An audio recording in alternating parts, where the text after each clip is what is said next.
Hello बच्चों, let's see this question. A, B, C are three vectors of equal magnitude. The angle between each pair of vector is pi by 3 such that magnitude of A vector plus B vector plus C vector is equals to root of 6. Then mode of A vector is equals to 2 minus 1 1 root 6 upon 3. So here our key concept is scalar product of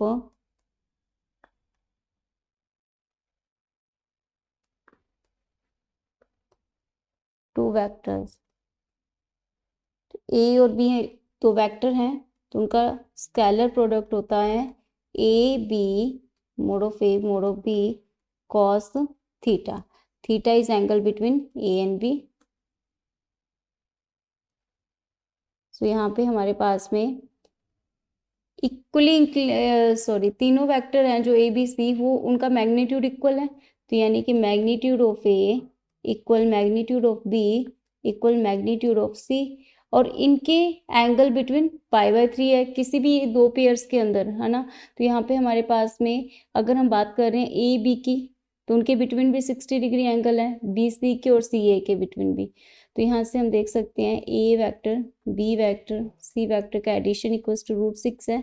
तो हम square कर देंगे तो यहाँ पे हो जाएगा A plus B plus C vectors का square is equals to 6।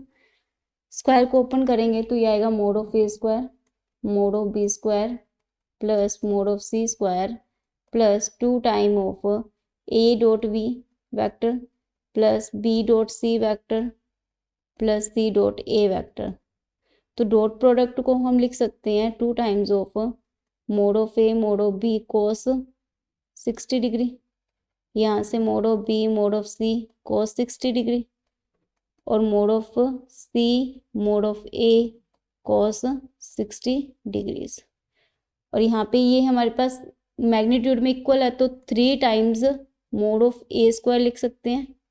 Okay, mod of A mod of B बराबर है तो यहाँ से मोड ऑफ ए स्क्वायर इसको लिख सकते हैं mode of A square cos 60 degrees common ले लेंगे तो यहाँ से हमारे पास में वैल्यू आ जाएगी इसकी 3 mode of A square plus 2 times mod of A square cos 60 degree. तो यहाँ पे 3 टाइम्स आ जाएगा। कोस 60 डिग्री की वैल्यू 1/2 होती है तो यहाँ से हमारे पास में इसकी वैल्यू आ जाएगी 2 into 3 mode of A square 1/2, और राइट साइड में हमारे पास में 6 था तो यहाँ से हमारे पास ये 2 से 2 कैंसिल आउट हो जाएगा which is 6 mod of A square equals to 6 mod of A square equals to 1। तो यहाँ से हमारे पास में मोड की जो वैल्यू होगी वो हमारे पास में 1 हो जाएगी।